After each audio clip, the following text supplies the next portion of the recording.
لا حول ولا قوة إلا بالله العلي العظيم حسبنا الله ونعم الوكيل نعم المولى ونعم النصير وهو على كل شيء قدير أعوذ بالله من الشيطان اللعين الرجيم بسم الله الرحمن الرحيم الحمد لله رب العالمين الصلاة والسلام على أشرف الأنبياء والمرسلين وخاتم النبيين سيدنا ونبينا وشفيع ذنوبنا وحبيب قلوبنا وطبيب نفوسنا مولانا أبي القاسم المصطفى محمد وعلى آله الطيبين الطاهرين المعصومين المنتجبين المنتخبين المظلومين أذهب الله عنهم الرجس وطهرهم تطهيرا ولعنة الدائمة الباقية على أعدائهم وغاصب حقوقهم ومنكر فضائلهم ومصائبهم وعصمتهم أجمعين اللهم لعن ولا ظالم ظلم حق محمد وآل محمد وآخر تابع له على ذلك اللهم لعن العصابة التي جاهدت الحسين وشايعت وبايعت وتابعت على قتله اللهم لعنهم جميعا أما بعد فقد قال الله تعالى في القرآن الكريم بسم الله الرحمن الرحيم إن علينا للهدى وإن لنا للآخرة والأولى صلوات پڑھ لیجئے محمد و آل محمد۔ بہت سے حضرات شاید نہیں جانتے ہوں گے مگر کچھ حضرات کو علم بھی ہے۔ ابھی آرام باغ میں میت تھی، آج 8 بجے کا ٹائم تھا تدفین کا، لہٰذا تدفین سے فارغ ہو کے ہی میں سیدھا یہاں آ رہا ہوں۔ اور بارش کتنے اپنے عروج پر کمال پر ہے وہ تو آپ کو معلوم ہی ہے۔ تدفین میں بھی دقتیں رہی تھوڑی سی، اسی لیے تھوڑی تاخیر سے بھی شاید ہوئی ہے، لیکن انشاءاللہ وقت کے اندر مجلس تمام کر دیں گے انشاءاللہ۔ کپڑے بھی تھوڑے سے آج بھیگے ہوئے لگ رہے ہیں مجھے بھی اپنے۔ جو ہماری گفتگو ہو رہی ہے وہ اسی 30ویں پارے کی آیہ مبارکہ ہے جس کے ذیل میں گفتگو ہو رہی ہے۔ ان علینا للہدی وان لنا للآخرۃ والأولی۔ خداوند نے ارشاد فرما رہا ہے کہ ہدایت کی ذمہ داری ہمارے ہی اوپر ہے اور دنیا و آخرت کا انتظام بھی ہمارے ہی ہاتھوں میں ہے۔ پروردگار عالم جس کو چاہتا ہے وہ ہدایت کرتا ہے اور جس کی چاہتا ہے وہ ہدایت نہیں کرتا ہے۔ قرآن مجید میں کئی گروہ ایسے ہیں جن کے لیے اللہ نے کہا کہ ہم ان کی ہدایت نہیں کرتے۔ ان اللہ لا یہدی قوم الفاسقین، فاسقین کی اللہ ہدایت نہیں کرتا۔ ان اللہ لا یہدی القوم الظالمین، اللہ ظالمین کی ہدایت نہیں کرتا۔ ان اللہ لا یہدی القوم الکافرین، کافروں کی اللہ ہدایت نہیں کرتا ہے۔ تو ہدایت کا انتظام اللہ کے ہاتھ میں ہے، وہ جس کی چاہے ہدایت کرے اور جس کو چاہے چھوڑ دے، اس کی ہدایت نہ کرے۔ اس کے لیے جس کو ظاہر سی بات ہے کہ اللہ جس کی ہدایت نہیں کرنا چاہے گا، یعنی اس کا مطلب یہ ہے کہ اس کے اوپر جہنم واجب ہو چکی ہے، وہ اس لائق نہیں ہے کہ وہ جنت میں جا سکے۔ ہدایت کا انتظام اللہ کے ہاتھ میں ہے، یقیناً اس میں کوئی شک نہیں ہے، اور اسی لیے اللہ نے نبیوں کا انتظام کیا، رسولوں کو بھیجا، اماموں کو بھیجا، امامت کا سلسلہ جو قیامت تک باقی رہے گا، ولیوں کو اللہ کا انتظام اللہ ہی نے کیا ہے۔ یہ سب اللہ نے اسی لیے کیا ہے کہ اللہ چاہتا ہے کہ میرے بندے ہدایت یافتہ ہوں۔ مگر کل میں نے عرض کیا تھا کہ اللہ نے انسانوں کے ساتھ ساتھ جانوروں کی ہدایت کا انتظام کیا ہے، حیوانوں کی ہدایت کا انتظام کیا ہے۔ اور کل میں نے وعدہ کیا تھا کہ کل گفتگو کروں گا اس بات پر، اسی لیے میں یہاں تک پہنچا ہوں۔ اللہ نے انسانوں کی ہدایت کا انتظام تو کیا ہی ہے، انسانوں کے علاوہ بھی دنیا میں جتنی بھی مخلوق ہے، ہر مخلوق کے لیے اللہ نے ہدایت کا انتظام کیا ہے۔ جو ہمیں چرند نظر آتے ہیں یا یہ پرند نظر آتے ہیں، یہ اس کی وجہ یہی ہے کہ آپ سورہ جمعہ میں آپ پڑھتے ہیں اللہ کیا کہہ رہا ہے، یسبح للہ ما فی السماوات و ما فی الارض، جو کچھ بھی زمینوں میں ہے آسمان، سب اللہ کی تسبیح و تحلیل کر رہے ہیں، سب اللہ کی عبادت کر رہے ہیں۔ تو سب اللہ کی عبادت اسی لیے کر رہے ہیں کہ اللہ نے بھی ان کی ہدایت کا انتظام کیا ہے، لیکن ان کی ہدایت کس طریقے سے ہوگی؟ کیا اسی طریقے سے ہدایت حیوانوں کی ہدایت جو ہوگی کیا اسی طریقے سے ہوگی جس طریقے سے انسانوں کی ہدایت ہے؟ انسانوں کے لیے تو اللہ نے نبیوں کو بھیجا ہے، رسولوں کو بھیجا ہے، اماموں کو بھیجا ہے، ولیوں کو بھیجا ہے۔ کیا ان جانوروں کے لیے بھی اللہ نے کچھ ایسا اہتمام و انتظام کیا ہے؟ نہیں میرے عزیزو۔ ہدایت کی دو قسمیں ہیں، دو طریقے ہیں ہدایت کے۔ ایک طریقہ ہے جس کو کہا گیا ہدایت بالواسطہ، اور دوسرا طریقہ ہے جس کو کہا گیا ہدایت بلا واسطہ۔ یعنی ایک ہدایت وہ ہے جس میں اللہ نے بندوں کی ہدایت کے لیے، اپنے مخلوق کی ہدایت کے لیے کسی کا سہارا لیا ہے، اور ایک ہدایت وہ ہے جس کے لیے اللہ نے ہدایت کے لیے الگ سے کوئی اہتمام و انتظام نہیں کیا ہے، بلکہ ہدایت ان مخلوقات میں جب ان کو خلق کیا تبھی ان کی فطرت ہی میں ہدایت رکھ دی، ان کے اندر ہدایت کو ودیت کر دیا، الگ سے ہدایت کرنے کی ضرورت نہیں ہے۔ مثلاً اب آپ دیکھتے ہیں بہت سارے جانور ہیں، میں 2-3 جانوروں کی مثالیں دوں گا آپ کو، تو آپ یقیناً میری بات کی تائید کریں گے۔ مثلاً مچھلی ہے، مچھلی اس کے انڈے ہوتے ہیں اور انڈے میں سے بچے نکلتے ہیں، لیکن بچے نکلنے کے بعد ان بچوں کو کوئی سکھاتا نہیں ہے تیرنا، کہ تمہیں کیسے تیرنا ہے۔ پہلے ہی لمحے میں جیسے ہی مچھلی کا بچہ انڈے سے نکلتا ہے فوراً تیرنا شروع کر دیتا ہے۔ الگ سے نہیں بتایا گیا کہ اس کو سکھائے، 2-4 دن الگ سے رکھیں، پہلے کم پانی میں اس کو تیرائیں، پھر زیادہ پانی میں۔ وہ کہیں پر بھی خلق ہوا ہے، کہیں پر بھی پیدا ہوا ہے، لیکن ادھر انڈے سے نکلا ادھر فوراً ہی وہ تیرنا شروع کر دیتا ہے۔ یہ اللہ نے اس کی فطرت میں رکھا ہے۔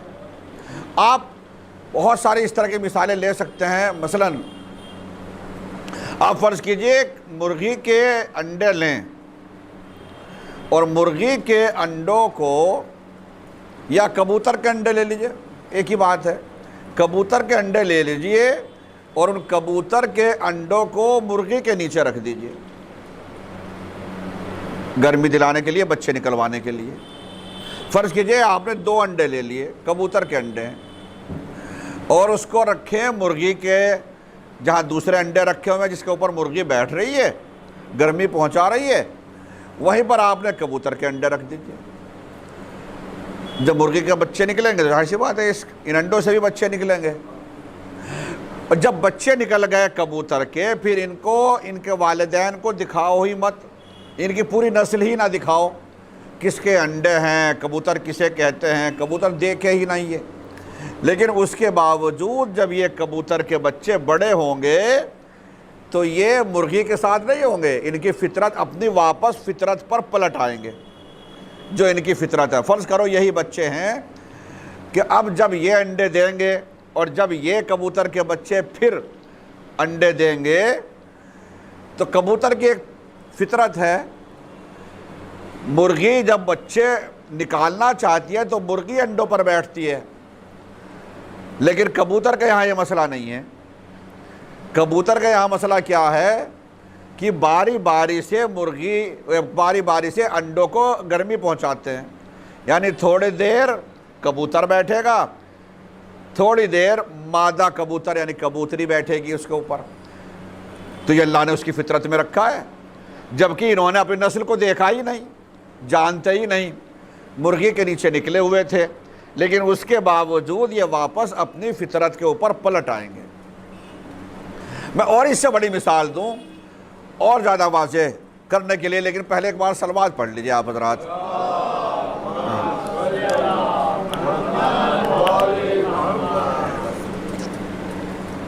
آپ نے چونکہ قرآن مجید میں تذکرہ موجود ہے چیونٹی کا بھی. یہ چیونٹی جو ہے یہ بڑی ہوشیار ہے، اور کتنی دماغی اور کتنی ہوشیار ہے اس کا اندازہ لگائیے اب آپ. اور اللہ نے اس کے اندر فطرت کو، اس کے اندر ہدایت کو کس انداز سے ودیعت کیا ہے. آج کل برسات کا زمانہ ہے، تو برسات کے زمانے میں یہ چیونٹی اپنی غذا کو پہلے ہی ذخیرہ کر لیتی ہے، جمع کر لیتی ہے کہ برسات آنے پر پھر کھانے کو ملے گا یا نہیں ملے گا، کیا ہوگا.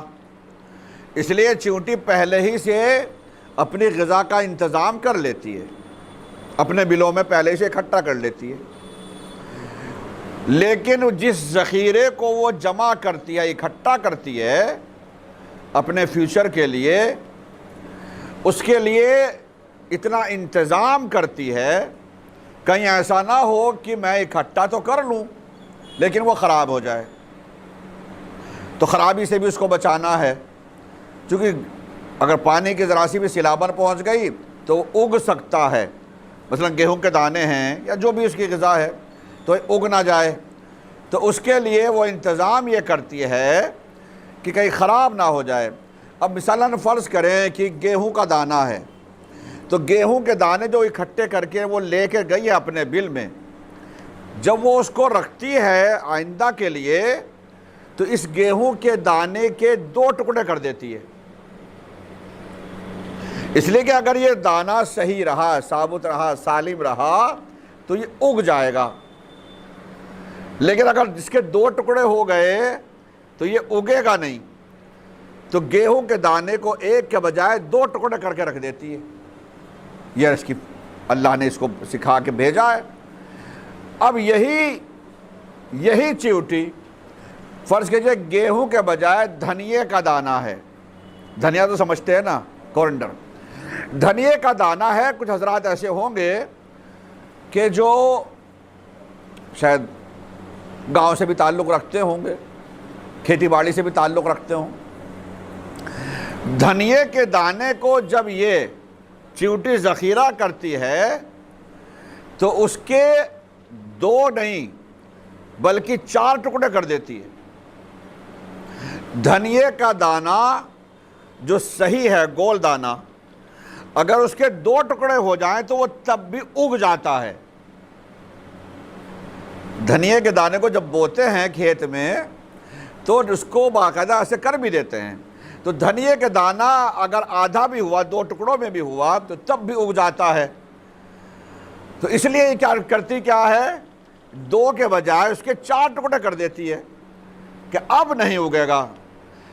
گیہوں کے دانے میں خطرہ یہ تھا کہ اگ جائے گا تو اس کے 2 ٹکڑے کر دیے، 2 ہو گئے تو اب نہیں اگے گا. مگر دھنیے کا دانہ چونکہ 2 بھی ہو گئے تو اب بھی اگ سکتا ہے. کہا ہم 2 نہیں، اس کے 4 کر دیں گے. تو اب چیونٹی اس کے 2 کے بجائے 4 ٹکڑے کر دیتی ہے، اور جب 4 ہو گئے تو اب وہ دھنیے کا دانہ نہیں اگے گا. اب یہ بتائیے کہ یہ چیونٹی جو اتنا سا اللہ کی اتنی سی مخلوق ہے، یہ کس کالج سے پڑھ کر آئی ہے؟ کون سے وہ ایگریکلچر کالج ایسا تھا؟ یہ کہاں سے اس نے ڈگری لی ہے کہ تم گیہوں کے ڈبل دانے کر دینا، ٹکڑے کر دینا، اور دھنیے کے ٹکڑے دانے کو 4 حصوں میں تقسیم کر دینا تاکہ نہ اگے؟ کچھ نہیں ہے سوائے یہ کہ اللہ نے اس کی فطرت ہی میں ہدایت ودیت کی ہے. صلوات پڑھ لیجئے محمد و آل محمد. اور جیسے میں نے کہا جانوروں کی اس طریقے کی بہت ساری مثالیں ملیں گی. اور آج کے زمانے میں کئی چینل اس طریقے کے ہیں جن پر جانوروں کے بارے میں دکھاتے رہتے، اور اس میں کوئی بری بات نہیں، ان کو دیکھنا بھی چاہیے. اس میں علم میں اضافے کے لیے کہ کس طریقے سے جانوروں کی کیسی کیسی قسمیں ہیں اور ان کی کیا کیا خصوصیات ہیں. ہو سکتا ہے آپ میں سے کچھ حضرات نے یہ نام سنا ہو. ایک پرندہ ہے، اس کا نام ہے، ویسے تو ہم کہتے ہیں اس کو اپنی زبان میں تو ہم کہتے ہیں مرغ سقا. سقا، مرغ سقا. لیکن آپ اپنی زبان میں اس کو کہہ سکتے ہیں پیلیکان، پیلیکان نہ سنا ہے نام انگلش میں؟ پیلیکان برڈز، اگر آپ ابھی سرچ کریں گے تو ابھی آپ کو اس کی خصوصیات مل جائے گی، گوگل ابھی آپ کر سکتے ہیں، PELICAN، پیلیکان۔ تو یہ جو ہے پیلیکان برڈ، یہ کیا ہے؟ اللہ نے اس کو جو خلق کیا، اس کی خلقت اس طریقے سے ہے کہ یہ اس کے منہ کے نیچے اللہ نے ایک جھلی اور بنائی، اور وہ جھلی اس انداز سے ہے جیسے پورا مشکیزہ ہوتا ہے، مشق ہوتی ہے، مشق کی طریقے سے۔ اس کا کام کیا ہے؟ یہ زیادہ تر ایسی جگہ ہی پا جاتا ہے یہ جانور۔ یہ جب گرمی زیادہ ہوتی ہے اور ان علاقوں میں جہاں پانی نہیں ہوتا ہے، جہاں پانی نہیں ہوتا ہے، پانی کا انتظام نہیں ہوتا ہے، اس جگہ کے لیے یہ پانی لے کے جاتی ہے دریا سے، یعنی یہ پرندہ اپنے اس مشکیزے میں پانی یہ بھر لیتا ہے اور پھر پانی لے جاتا ہے اس علاقے میں جہاں پانی نہیں ہے، اور وہاں اپنا منہ کھول کر یہ بیٹھ جاتا ہے یا لیٹ جاتا ہے۔ اور وہ پرندے جو دور تک نہیں پرواز کر سکتے ہیں، نہیں اڑ سکتے ہیں، اور وہ اس علاقے میں چونکہ وہاں پر پانی ہے نہیں، وہ پیاسے ہیں، تو وہ آتے ہیں اور وہ اس کے منہ سے پانی پیتے ہیں، اور یہ آرام سے یہ ڈیلی کا کام ہے اس کا، مستقل اس کا اور کوئی شغل ہی نہیں ہے، کوئی کام ہی نہیں ہے۔ گیا پانی لیا، یہاں سے بھرا اپنے مشکیزے میں، جو اس کی جلد ہی کا حصہ ہے، جیسا کنگارو کا ہوتا ہے، کنگارو کا آپ نے دیکھا ہوگا کہ اس میں بچے وغیرہ رکھتے ہیں، اسی طریقے سے اس پیلیکان کے اندر باقاعدہ اس کے وہ جلد ہوتی ہے، اور اس کے اندر وہ پانی بھرتا ہے پرندہ اور لے کے چلا جاتا ہے، اور اس علاقے میں جہاں دوسرے پرندے ہیں، پیاسے ہیں، ان کو پانی پلاتا ہے، خالی ہو گیا پھر واپس آ گیا، پھر یہ مستقل اس کی ڈیوٹی لگی ہوئی ہے۔ اور کیا یہ دیکھیں آپ خصوصیات، یہ پرندوں کی خصوصیات میں آپ دیکھیں، یعنی یہ اس جانور کے اللہ نے اس کو اللہ نے بس یہی کام دے دیا ہے، اور اللہ نے اس کو سونپ دیا تمہیں اب یہ کام کرنا ہے۔ شیخ توسی کا نام آپ نے سنا ہوگا، محقق توسی۔ شیخ محقق توسی چونکہ جو ہمارے علماء ہیں، علماء نے بڑی خدمات انجام دی ہیں۔ جب وہ کہیں جاتے تھے حدیثوں کو لینے، پتہ چل گیا کسی گاؤں میں، آج جو ہمارے ہاں حدیثیں ہیں، حدیثوں کی کتابیں ہیں، ان میں آپ کو ملتی ہے سینکڑوں کی تعداد میں یا ہزاروں کی تعداد میں حدیثیں موجود ہیں، ہر امام سے حدیثیں موجود ہیں، یہ اتنی آسانی سے جمع نہیں ہوئی ہیں۔ ان حدیثوں کو باقاعدہ علماء نے گاؤں گاؤں، شہر شہر، دیہات دیہات، قریہ قریہ جا کر جمع کیا ہے۔ اگر یہ پتہ چل گیا کہ 100 میل کے فاصلے پر کوئی شخص ہے جس کے پاس کسی امام سے کسی موضوع پر کوئی حدیث موجود ہے، حدیث کیسے ہوتی تھی اس زمانے میں؟ حدیثوں کو درختوں کی چھال کے اوپر لکھ لیا کرتے تھے۔ قرآن بھی ایسے جمع ہوا ہے، اگر آپ قرآن کی ہسٹری پڑھیں، قرآن ہمارے یہاں جو جمع ہوا، کیسے جمع ہوا، کہاں تھا، کیسے تھا یہ؟ تو اس زمانے میں کاغذ تو نہیں تھا اس انداز سے، تو کیا ہوتا تھا کہ قرآن کی آیتوں کو درختوں کے پتوں کے اوپر لکھ لیا کرتے تھے، درختوں کی چھال کے اوپر لکھ لیا کرتے تھے، حد یہ ہے کہ جانوروں کی کھال کے اوپر لکھ لیا کرتے تھے، یہ ہوتا تھا اس زمانے میں۔ تو اگر یہ پتہ چل گیا کسی گاؤں میں کوئی کسی امام سے کسی موضوع پر کوئی حدیث موجود ہے، کسی کے آباء و اجداد میں سے کسی نے لکھ رکھی تھی، تو علماء گاؤں سینکڑوں میل کے فاصلے پر بھی جا کے وہ حدیث لیتے تھے، وہ جمع کرتے۔ اس طریقے سے جمع ہوئی ہے یہ حدیثیں ہمارے ہاں، اتنا آسان نہیں ہے جیسے آج کے زمانے میں ہم سمجھ رہے ہیں۔ محقق ہلی تبلیغ کے لیے، دینی کام کے لیے وہ کسی گاؤں میں گئے، رات گزارنی پڑی اس گاؤں میں۔ جو حضرات گاؤں سے ہیں یا گاؤں کو دیکھا ہے یا گاؤں گئے ہیں وہ آسانی سے سمجھ لیں گے، بمبئی والے لوگ اتنا آسانی سے نہ یہی سمجھ لیں گے، جو خاص طور سے جو بمبئی میں پیدا ہوا ہو وہ اس چیز کو محسوس نہیں کر پائے گا۔ گاؤں میں پہلے، اب تھوڑا سا بدل گیا گاؤں میں بھی ماحول، مگر اس پہلے زمانے میں، بلکہ ہمارے بچپنے میں بھی، اب بھی شاید کچھ گاؤں میں ایسا ہو، گاؤں میں گرمی کے زمانے میں جب بجلی کا معقول انتظام نہیں تھا انویٹر وغیرہ نہیں تھا، کچھ اور ایسا انتظام نہیں تھا گرمی سے بچنے کے لیے، تو لوگ صحن میں لیٹتے تھے، زیر آسمان، کھلے آسمان میں لیٹتے تھے۔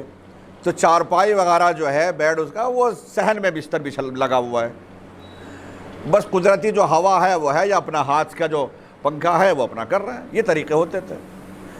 محقق ہلی جس گاؤں میں گئے اور جس شخص کے یہاں مہمان ہوئے، اس میزبان نے رات جب گزرنے کا وقت آیا تو اس نے کہا کہ جناب شیخ صاحب یہ بتائیے آپ اندر لیٹیں گے یا یہاں باہر صحن میں؟ تو گرمی زیادہ تھی۔ محقق نے کہا کہ نہیں، میں صحن میں لیٹوں گا، میرا بستر یہیں باہر لگا دیجئے صحن میں۔ کہ ٹھیک ہے، باہر تو میں لگا دوں گا، مگر رات کو بارش ہوگی، رات کو بارش ہوگی۔ محقق کہتا ہے انہوں نے اوپر نیچے ایسے دیکھنا شروع کیا کہ بارش کا تو کوئی دور دور تک کوئی اثرات ہے ہی نہیں، اور یہ کیسے کہہ رہا ہے کہ بارش ہوگی؟ کہ نہیں، بارش کا کوئی حساب نہیں ہے، بارش نہیں ہوگی، کہ میں اس لیے کہہ رہا ہوں جناب آپ کو زحمت ہوگی، مجھے تو اندر بھی لٹانا باہر بھی لٹانا، آپ کی مرضی ہے اندر لیٹے یا باہر لیٹے، مگر مجھے معلوم ہے کہ چونکہ رات کو بارش ہوگی آپ کو زحمت ہوگی، پھر اٹھ کے اندر آئیں گے آپ۔ اب محقق نے پھر دیکھا ادھر ادھر، آسمان کی جانب دیکھا، کہیں بھی دور دور تک کوئی اثر نہیں تھا بارش کا، کوئی بادل نہیں، کوئی گھٹا نہیں، کچھ بھی نہیں، کہ نہیں بارش کا تو کوئی ایسا، کوئی بات نہیں، جو ہوگا۔ انہوں نے سوچا کہ ادھر دیکھ ہی لیتے ہیں کہ یہ واقعاً ہوتی ہے یا نہیں ہوتا، کیا ہوتا ہے۔ کہنے لگا نہیں کوئی بات نہیں، میرا بستر آپ باہر ہی لگا دیجئے۔ کہا بستر باہر لگا دیا۔ آدھی رات گزری، آدھی رات گزرنے کے بعد تیز ہوا، آندھی جس کو ہم بولتے ہیں، تیز ہوا آندھی پوری چلی، اور اس کے بعد واقعاً تیز بارش ہوئی۔ نتیجہ یہ ہوا کہ پھر بستر اندر ہی کرنا پڑا۔ اب محقق پوری رات یہ سوچتے رہے کہ اس دیہاتی کو پتہ کیسے چلا، یہ کیسے سمجھا کہ واقعاً بارش ہوگی، یہ سوچتے رہے، جبکہ کوئی علامت بارش کی نہیں تھی، تو اس کو کیسے؟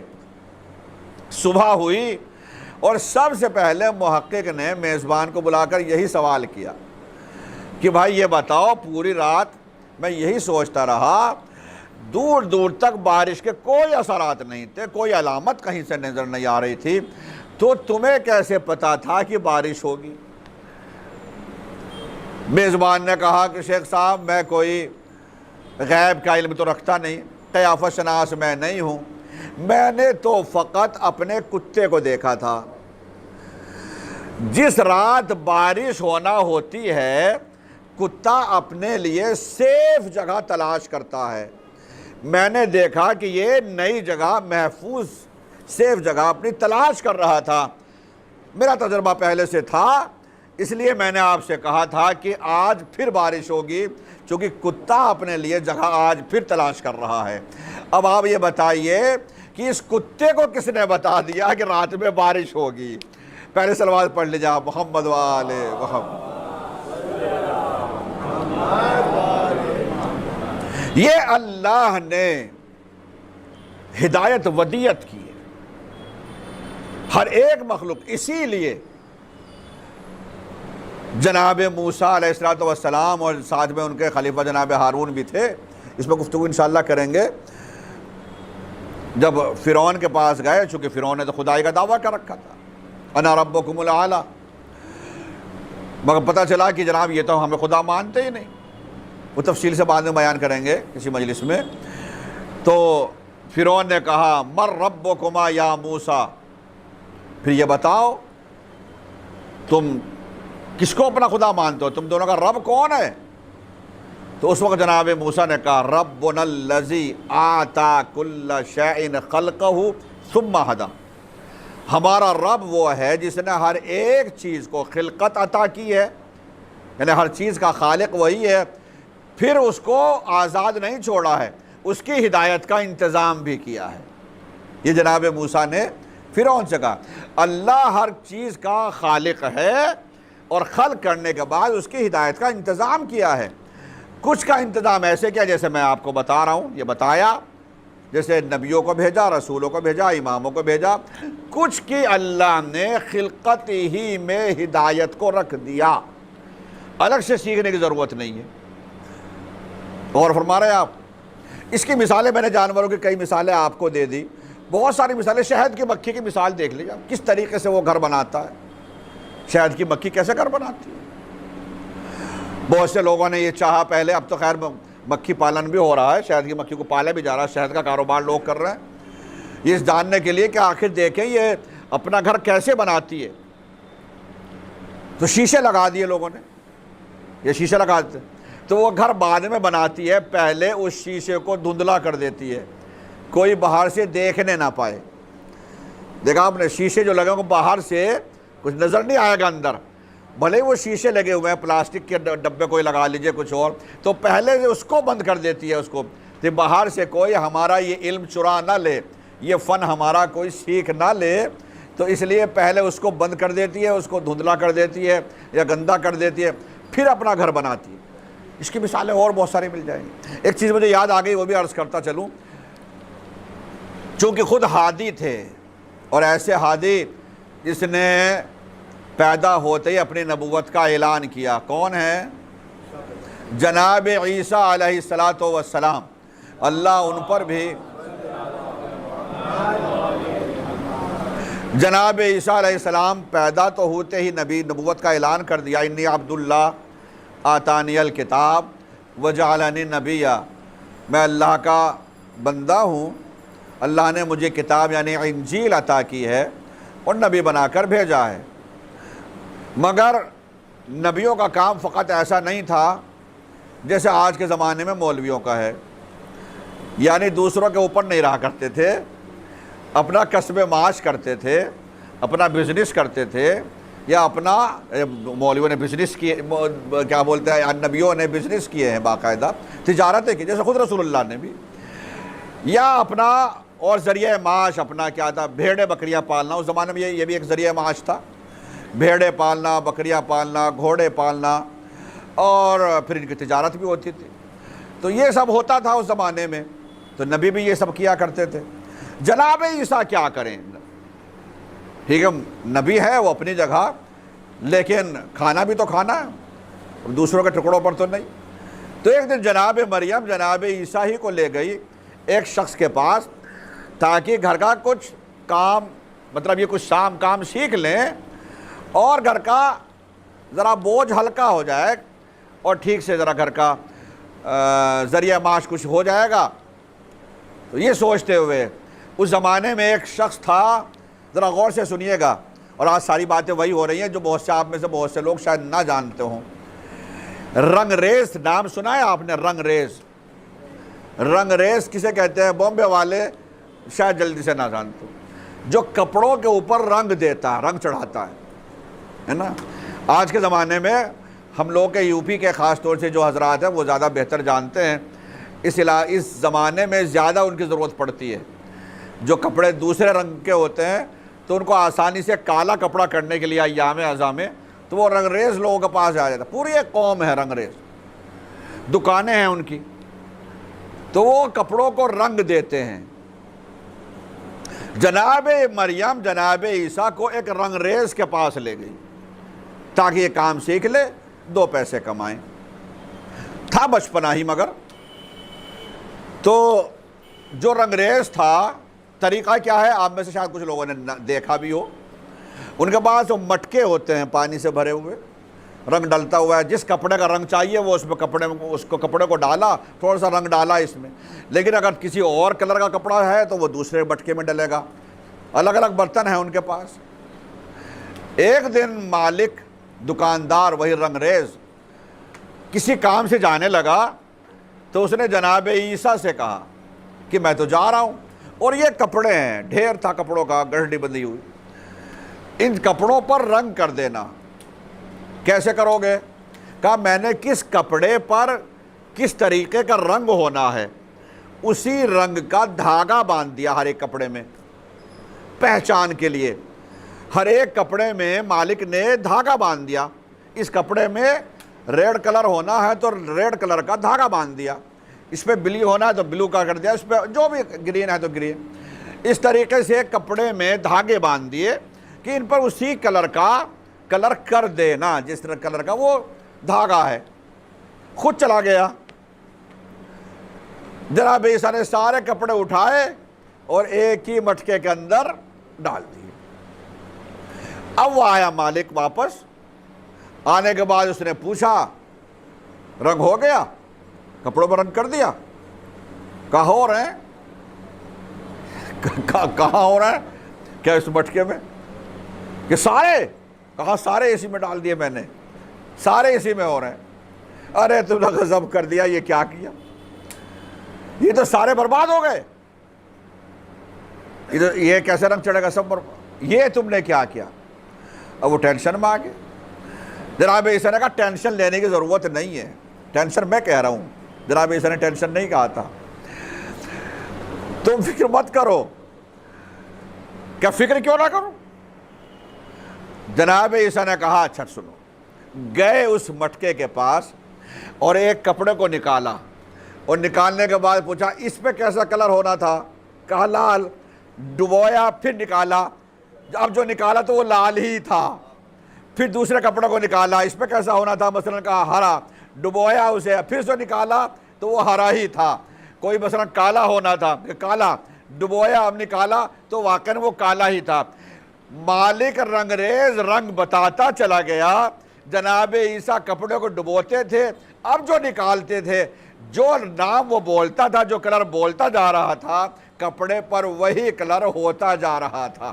صلوات پڑھ لیجئے محمد والے.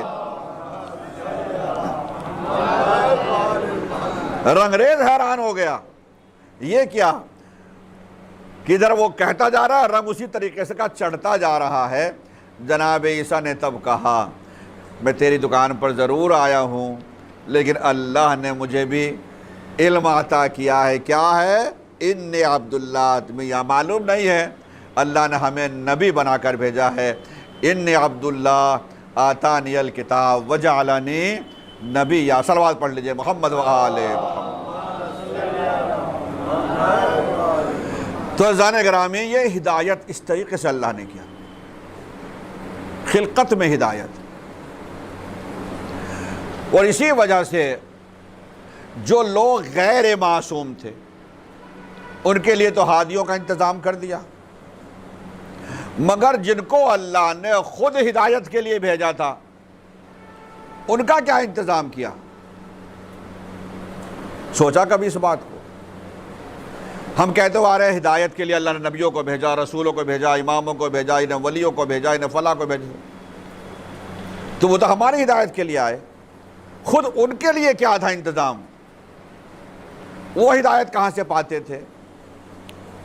اللہ نے انہی کو بھی اللہ نے جو انتظام کیا، یا تو یہ جو طریقے جو اختیار کیے گئے کہ اللہ فرشتوں کو بھیج رہا ہے، وہ ان کو سمجھا رہا ہے، وہ بتا رہا ہے تمہیں کیا کرنا ہے اور کیسے کرنا ہے، کیسے نہیں کرنا ہے. یا پھر یہ کہ اللہ نے ان کی بھی خلقت میں ہدایت کو رکھ دیا تھا. اسی لیے ہم کلمہ پڑھتے ہیں، فضائل بیان کرتے ہیں، اور سینہ ہمارا فخر سے اسی لیے چوڑا ہو جاتا ہے کہ ہم امیر المومنین علی بن ابی طالب علیہ السلام کے جنہوں نے دنیا میں آنے کے بعد کسی کے آگے زانو ادب طے نہیں کیے ہیں، کسی سے علم حاصل نہیں کیا ہے سوائے رسول اللہ کے. رسول اللہ کے لیے تو خیر وہ تو دونوں ایک ہی تھے، مگر دنیا میں دنیا والوں کے آگے کبھی زانو ادب طے نہیں کیا، علم حاصل نہیں کیا، بلکہ پیدا ہوتے ہی، سب کو یاد ہے نا، پیدا ہوتے ہی فوراً جب رسول نے اپنے ہاتھوں پر لیا تو پہلا سوال یہی تھا سلام و کلام کے بعد، یا رسول اللہ توریت سناؤں یا زبور سناؤں، انجیل سناؤں یا قرآن سناؤں؟ اور روایت کہتی ہے کہ علی نے توریت بھی سنائی، زبور بھی سنائی، انجیل بھی سنائی اور قرآن بھی. توریت پہلے نازل ہو چکا تھا، زبور پہلے نازل ہو چکی، انجیل پہلے نازل ہو چکی، مگر قرآن 10 سال بعد نازل ہونا شروع ہوگا. اور علی 10 سال پہلے قرآن مجید کی تلاوت کر رہے ہیں، وہ بھی سورہ مومنون کی۔ قد افلح المومنون، آج مومنین کامیاب ہو گئے۔ پورے قرآن سے اسی سورے کا اور اسی آیت کا انتخاب کیوں کر رہے ہیں مولا؟ کہا میں اعلان کر رہا ہوں آج ہی مومنوں کے لیے کامیابی کی، تمہیں گھبرانے کی ضرورت نہیں ہے مومنوں، اس لیے کہ میں امیر المومنین خود آ گیا ہوں۔ صلوات پڑھ لیجئے محمد والے۔ اور رسول تائید بھی کرتے جا رہے ہیں، اے علی تم نے توریت موسیٰ سے بہتر پڑھی، زبور تم نے داؤد سے بہتر، انجیل تم نے عیسیٰ سے بہتر، قرآن تو تم نے ایسے پڑھا جیسے میں پڑھا کرتا ہوں۔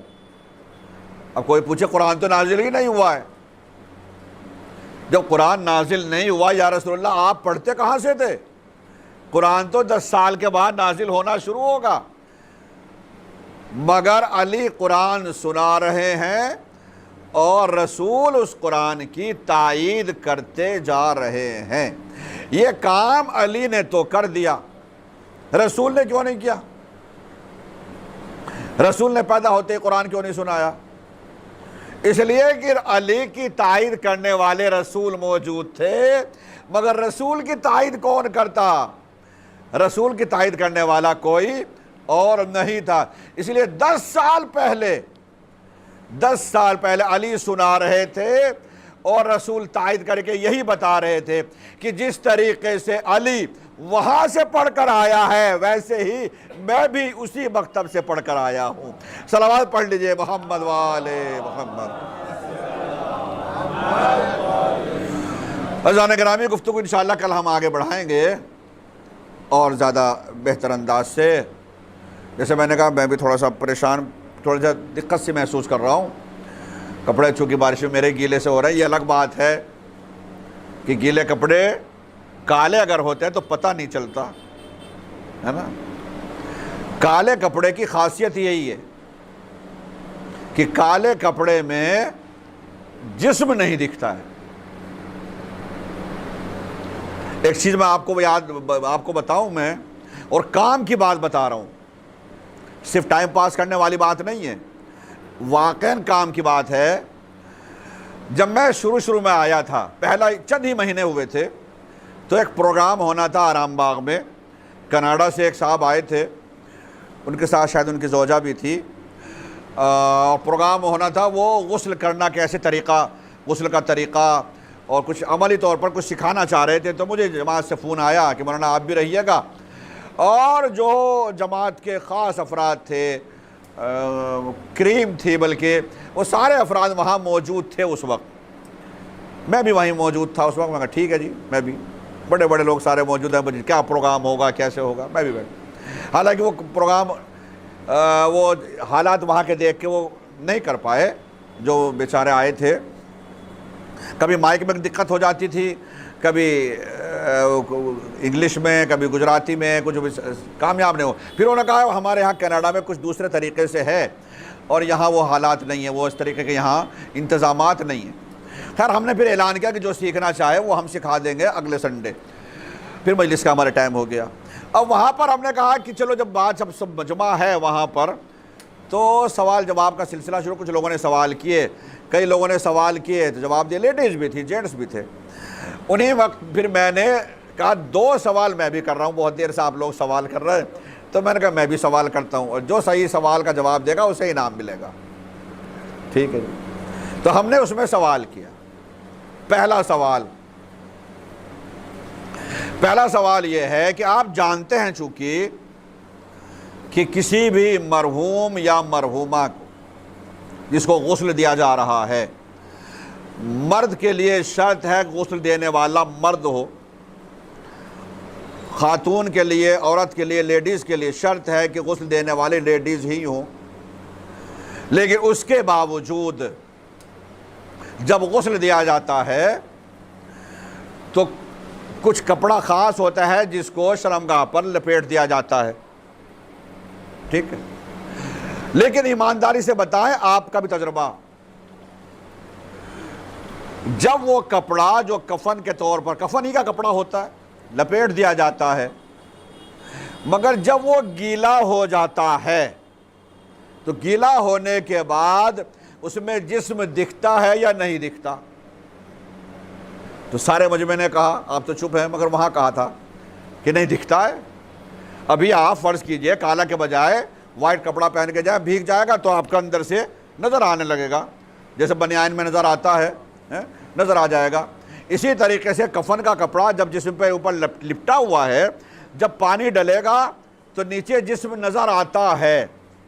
تو میں نے کہا جب جسم نظر آتا ہے اور کسی بھی بھلے مرد کو غسل دینے والا مرد ہے، لیکن اس کے باوجود حرام ہے اس غسل دینے والے کے لیے بھی اس مرحوم کی شرمگاہ کو دیکھنا۔ ٹھیک ہے، تو پھر کیا کرتے ہیں آپ لوگ؟ پھر کیا ہونا چاہیے اس سے بچنے کے لیے؟ کسی نے کہا ٹاول لپیٹ دیں گے، لوگوں نے جواب دیے الگ الگ، کسی نے کہا ٹاول لپیٹ دیں گے، مگر اس کو ہر غسل میں 3 غسل ہوتے ہیں، جو کپڑا لپیٹا جاتا ہے اس کو ہر بار میں چینج کر دیتے ہیں، لہذا کوئی معقول جواب نہیں ملا، ٹاول وہ نہیں تھا۔ میں نے کہا میں جواب دے رہا ہوں صحیح۔ وہ صحیح جواب کیا تھا؟ میں نے کہا کفن تو سفید ہی کپڑے میں ہوگا، مگر جو غسل کے لیے کپڑا ہو اس کو کالا کپڑا کر لیں، بلیک کپڑا۔ اگر بلیک اتنا کپڑا ہو جو پھاڑ کر صرف اس جگہ پر لپیٹ دیا جائے تو اب کتنا ہی پانی ڈالیں نیچے سے کچھ نظر نہیں آئے گا۔ اب عملی طور پر کر کے دیکھ سکتے ہیں، کر لیجیے۔ لیکن مسئلہ کیا ہے کہ سننے میں عجیب لگتا ہے، چونکہ ذہن میں تو سفید کفن بیٹھا ہوا ہے تو یہ سمجھتے ہو، حالانکہ اس کا کفن سے کوئی تعلق نہیں ہے۔ کفن ایک الگ چیز ہے، جو کپڑا لپیٹا جا رہا ہے یہ الگ ہے۔ تو اس طریقے سے اس کو لپیٹا جا سکتا ہے تاکہ کسی بھی مرحوم یا مرحومہ کی شرمگاہ نظر نہ آئے۔ ایک سوال یہ تھا۔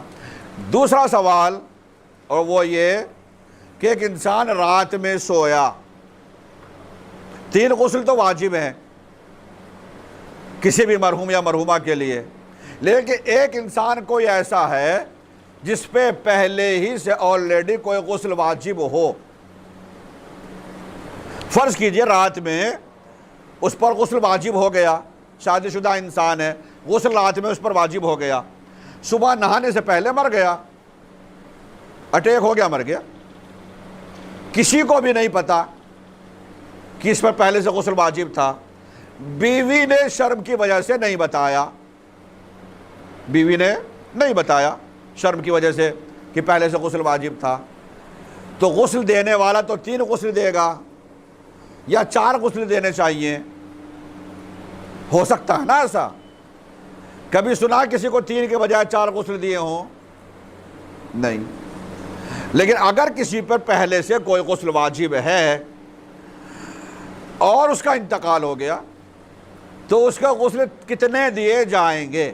ایک سوال یہ کیا تھا، اب بھی میں آپ سے کر رہا ہوں، صحیح جواب جس کو معلوم ہے اس کے لیے انعام، مگر آج میں نہیں بتاؤں گا، وہ کل آپ بتائیے گا مجھے یا بعد میں بتائیے گا، جو بتائے گا اس کے لیے انعام ہے۔ صلوات پڑھ لیجئے محمد والے محمد۔ عزیزان گرامی، یہ جو ایام خاص طور سے اس وقت ہم تیزی کے ساتھ چونکہ ایام گزر رہے ہیں، کل میں نے عرض کیا تھا کہ 2 محرم سن 61 ہجری کو والد کربلا امام حسین ہو گئے، فرات کے کنارے خیمے لگے 2 محرم کو، 3 محرم کو خیمے یہاں سے ہٹا دیے گئے۔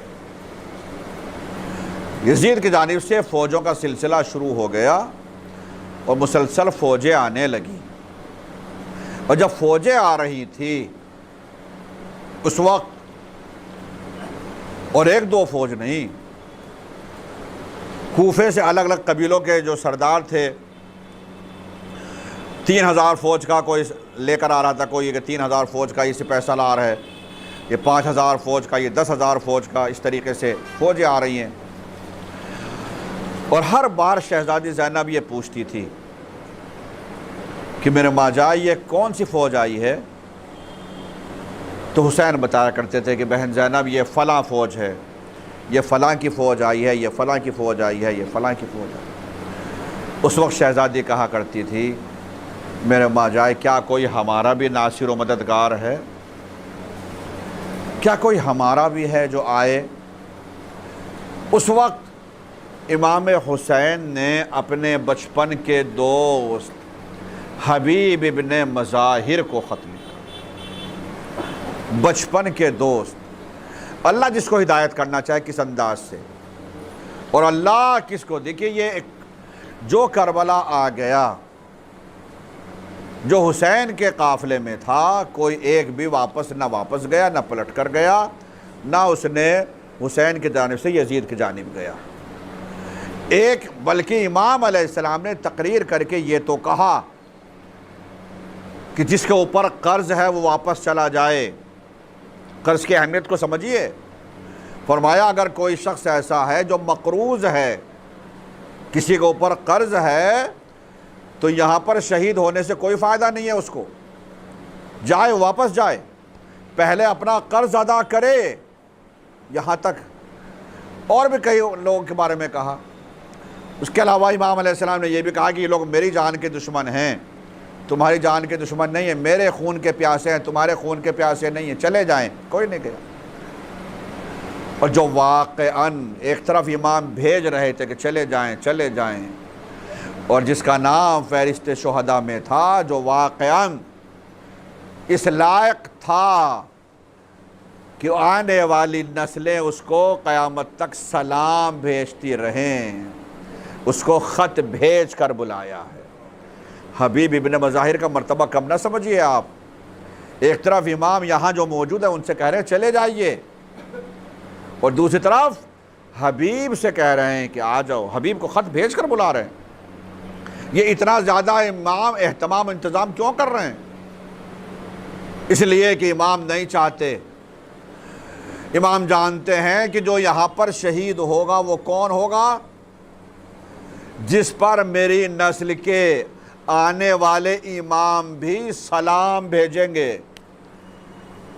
شب جمعہ آپ زیارت پڑھتے ہیں، جو آپ زیارت میں پڑھتے ہیں، زیارت شہدائے کربلا، السلام علیکم یا اولیاء اللہ و احباؤ، جو آپ پڑھتے ہیں، صرف آپ نہیں پڑھتے، جیسے آپ پڑھتے ہیں اسی طریقے سے امام زمانہ پڑھتے ہیں۔ شہدائے کربلا کے اوپر زیارت، اس لیے امام علیہ السلام اتنی تحقیق کر رہے ہیں کون اس لائق ہے جو سلام کے لائق ہے، میری نسل کے اماموں تک کا جو سلام کے لائق تھا اسے خط بھیج تک کے بلایا ہے، اور جو لائق نہیں ہے اس سے کہہ رہے ہیں کہ جو جانا چاہے چلا جائے۔ اور پھر آخر میں امام علیہ السلام نے کوئی نہیں گیا، حالانکہ امام علیہ السلام نے تقریر ضرور کیا، کوئی نہیں گیا، چونکہ وہ سارے ہی اس طریقے کے تھے، اتنے پاک و پاکیزہ۔ امام علیہ السلام نے جس وقت خط بھیجا، خط لکھا، اور آخر میں یہ بھی لکھا کہ اے میرے بچپن کے دوست حبیب ابن مظاہر، میں یہ خط تمہیں اپنی بہن زینب کے اصرار پر لکھ رہا ہوں۔ خط لے کر قاصد جاتا ہے۔ حبیب کہاں رہ رہے ہیں؟ کوفے میں، جہاں سے یہ آلریڈی پہلے ہی سے ساری فوجیں آ رہی ہیں، اور کوفے میں حاکم کی جانب سے اعلان ہے حسین کے مقابلے میں جانے کے لیے، سوائے 3 لوگوں کے، جو مریض ہے، جو بوڑھا ہے، جو بچہ ہے، عورتوں کے اوپر جہاز ساقط ہے، باقی سب کو جانا ہے، اور لوگ آ رہے ہیں۔ لیکن ادھر حبیب ہیں، جو خط جس وقت پہنچتا ہے، 2 روایتیں ہیں۔ پہلی روایت یہ ہے کہ حبیب اس وقت ایک دکان پر خضاب خرید رہے تھے۔ خضاب، بالوں کو رنگ کرنے کے لیے، داڑھی پر رنگ کرنے کے لیے خضاب خرید رہے تھے۔ جیسے قاصد پہنچا، خط دیا، تو فوراً حبیب نے وہ خضاب پھینک دیا اور کہا کہ اب تو اپنے خون سے ہی اپنے سر کو، اپنے داڑھی کو خضاب کرنا ہے۔ ایک روایت یہ ملتی ہے، اور جو سب سے زیادہ مشہور روایت ہے وہ یہی ہے جو آپ نے ہمیشہ ہر سال ہر بار سنتے ہیں کہ حبیب اپنی زوجہ کے ساتھ کھانا کھانے میں مصروف تھے، تبھی قاصد گیا، دروازے پر دق الباب کیا،